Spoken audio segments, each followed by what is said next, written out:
লোকসভা নিৰ্বাচন মাজত কেইটামান দিন আৰু ইতিমধ্যে দেখা পোৱা গৈছে বিভিন্ন ৰাজনৈতিক দলসমূহৰ মাজত নিজৰ নিজৰ দলৰ তৎপৰতা বৃদ্ধি কৰাটো পৰিলক্ষিত হৈছে আৰু শেহতীয়াকৈ নৰেন্দ্ৰ মোদীক তৃতীয়বাৰৰ বাবে প্ৰধানমন্ত্ৰী নিৰ্বাচিত কৰিবলৈ এবাৰ যি NDA প্ৰাৰ্থী আছে তেখেতসকলে অপ্ৰাণ চেষ্টা অব্যাহত ৰাখিছে আৰু ৰাজ্যত এবাৰ 14টা যি লোকসভা আসন আছে এই আসনে আচলতে NDA প্ৰাৰ্থীয়ে দখল কৰিবলৈ আচলতে অপ্ৰাণ চেষ্টা অব্যাহত ৰাখিছে আৰু শেহতীয়াকৈ যি কোকৰাঝাৰ যি 1 নং কোকৰাঝাৰ লোকসভা সমষ্টি আছে আৰু এই 1 নং কোকৰাঝাৰ লোকসভা সমষ্টিটো এবাৰ তেওঁলোকৰ যি মিত্ৰ প্ৰাৰ্থী UPPLক এৰি দিছে অৰ্থাৎ যি UPPLৰ দলৰ প্ৰাৰ্থী তথা 31 নং চিডিলিৰ বিধায়ক জয়ন্ত বসুমতাৰী এবাৰ কোকৰাঝাৰ লোকসভা সমষ্টিৰ কাৰণে তেওঁ প্ৰাৰ্থিত্ব এবাৰ লাভ কৰিছে আৰু শেহতীয়াকৈ এবাৰ যি তেখেতসকলৰ NDA তথা বিজেপি আচলতে এবাৰ মিত্ৰজোঁটক কি ধৰণে সহায় কৰিব এই গোটেই কথাখিনি মই জানিবলৈ চেষ্টা কৰিম এই মুহূৰ্তত মোৰ লগত আছে বিজেপি নেতা তথা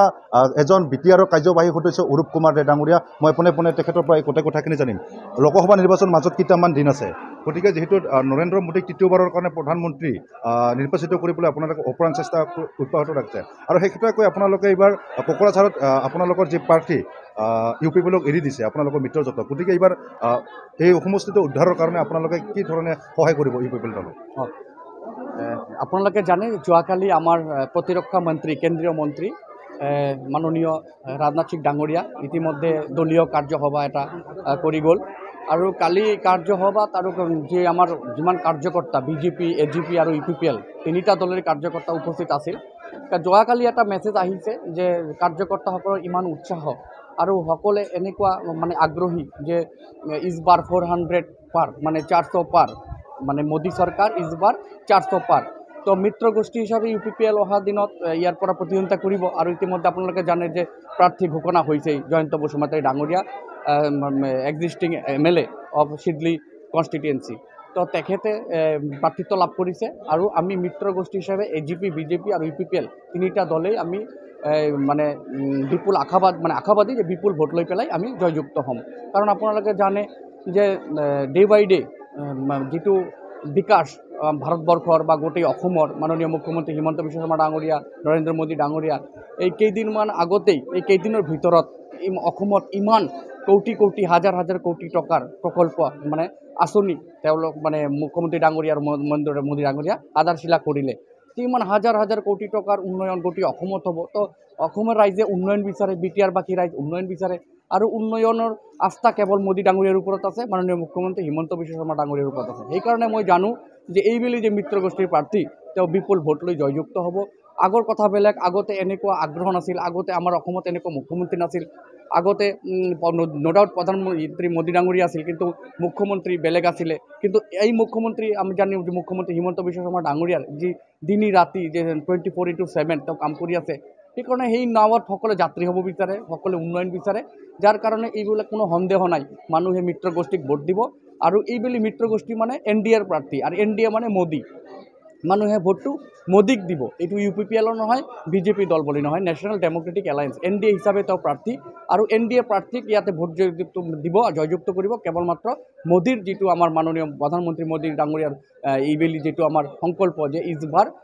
400 পাৰ তো 400 পাৰ কৰিবলৈ হ'লে আমাৰ এইফালৰ পৰা UPPL প্ৰাৰ্থীয়ে জয়যুক্ত কৰাব লাগিব কিমান সংখ্যক ভোট লৈ আপোনালোকে জয়যুক্ত নহয়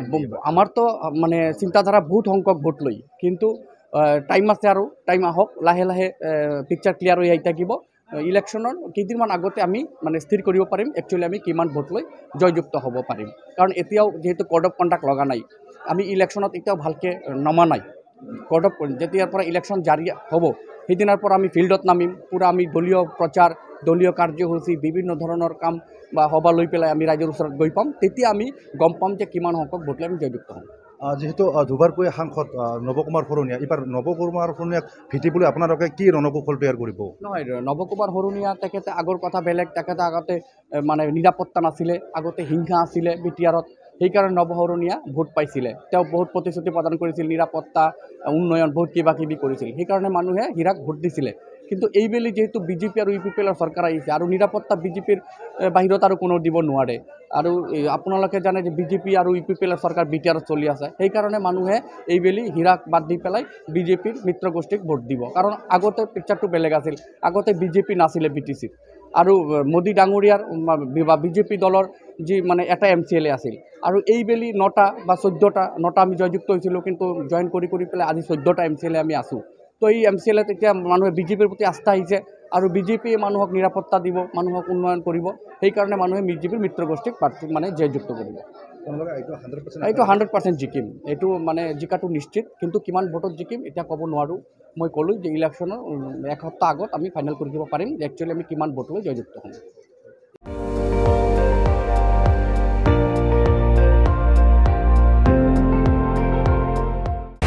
আপুনি চাই আছে ND24